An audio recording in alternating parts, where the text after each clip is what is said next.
because in the films and photographs in which he appears, he can only be seen from the waist up. Because of his stance, he resembles a black dog atop the wall. In reality, he is standing behind the retaining wall. This photograph taken by Phil Willis shows the grassy knoll in the background with President Kennedy in the middle of the screen. At the end of the retaining wall on the left is the dark figure of the Black Dog Man. Zooming in closer, we see the Black Dog Man in greater detail. Although the picture is blurred, you can still see some of the skin tone of the face of the Black Dog Man. He was wearing a dark brown raincoat. This similar photograph taken by Hugh Betzner also shows the Black Dog Man at the end of the retaining wall. Zooming in, we see more detail. He's looking directly toward the president.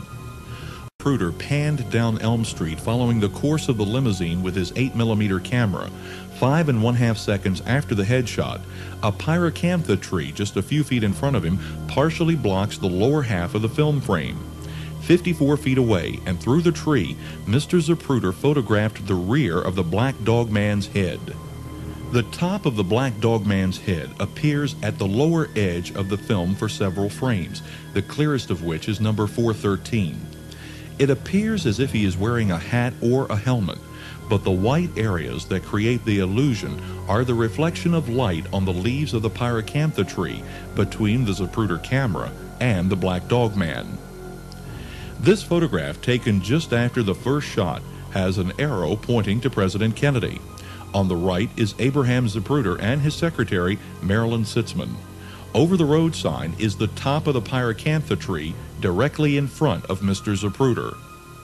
These are the leaves of the tree. It is through these leaves that we view the Black Dog Man.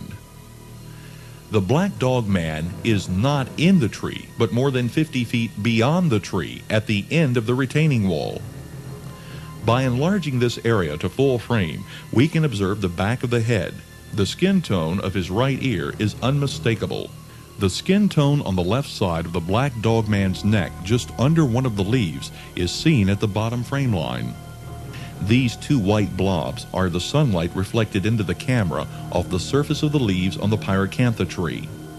The former director of the Rockefeller Commission, David Bellin, has many times stated publicly that the image of the Black Dog Man appears for only one frame in the Zapruder film. Therefore, the Black Dog Man could not really be there.